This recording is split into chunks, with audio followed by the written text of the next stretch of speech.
বিনিদি, এরপর যদি ওরা তোমাকে ডক্টরের কাছে যেতে বলে তাহলে কিন্তু তুমি একদম রাজি হবে না।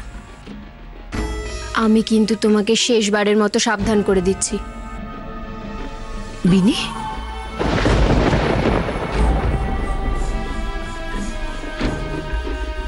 ও বর্দিমা, এখানে কেন দাঁড়িয়ে আছো? ভেতরে এসো না। কি বলছিলি তুই বিনিকে? এই রে, সব শুনে ফেললো নাকি সাবুদি? ম্যানেজ করতে হবে তো তাহলে। আমি আমি তো বলছিলাম যে এই বিনিদি, এখন কিন্তু একদম ঠান্ডা লাগানো যাবে না, খুব কেয়ারফুল থাকতে হবে। এত বড় একটা অপারেশন, জ্বর সর্দি কাশি হয়ে গেলে বাবা একদম না। তাই বুঝি? এই কথাটা বলছিলি তুই বিনিকে? হ্যাঁ তো, আমি তো এটাই বলছিলাম যে আমরা কত আনন্দ করব, আর তো কদিন মাত্র, তারপরে তো বিনিদি ভালো হয়ে যাবে না, খুব মজা করব আমরা সবাই। কি করতে চাইছে রঞ্জা? বিনিকে যে ও ভয় দেখাচ্ছিল এটা তো শিওর। আমি আসতেই কেমন কথাটা ঘুরিয়ে দিল।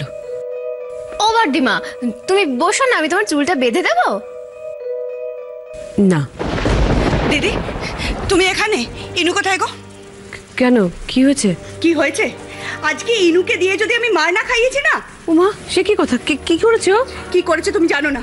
কোন এক বন্ধু আছে, তার বাবার সাথে বেরিয়ে গেছে আমি আসার আগে। রাস্তায় দুজনে দাঁড়িয়ে দাঁড়িয়ে গল্প করছে। গুবলু, এতদিন তো আমাকে রাগতে দেখিসনি। আজকে দেখ আমি রাগলে কি করতে পারি। আমি মেশোকে বলে দেবো আর কিচ্ছু নিয়ে না আসতে। সব সময় এটা ওটা সেটা নিয়ে আসছে তো, আর কোনোদিন কিচ্ছু আনবে না। না না গুবলু, এটা তো তুমি খুব অন্যায় করেছো। কার বাবার সাথে কথা বলছিলে? কোন বন্ধু, কি নাম বলো? দেবদীপের বাবা। দেবদীপের বাবা? আমি জিজ্ঞেস করলাম তোর বন্ধু কোথায়, তখন কি বললো জানো? বললো তার বন্ধু নাকি তার মামার সাথে বাইকে করে চলে গেছে। আশ্চর্য তো, তোমার বন্ধু তার মামার সাথে বাইকে করে চলে গেল, আর তুমি তার বাবার সাথে কোচিং থেকে বেরিয়ে এলে।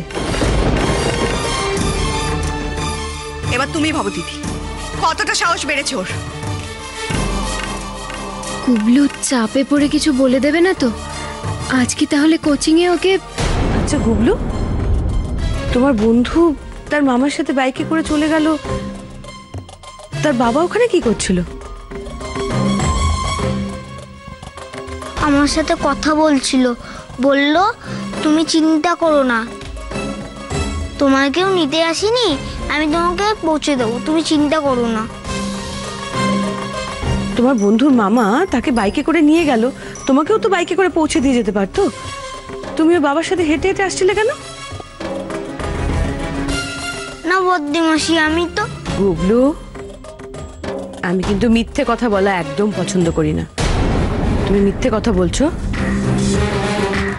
আমি সত্যি বলছি গো বদ্দিমাসি, আমি সত্যি বলছি। দেবদীপের বাবাই আমাকে পৌঁছে দিচ্ছিল, তবে তার আগে একটা আঙ্কেল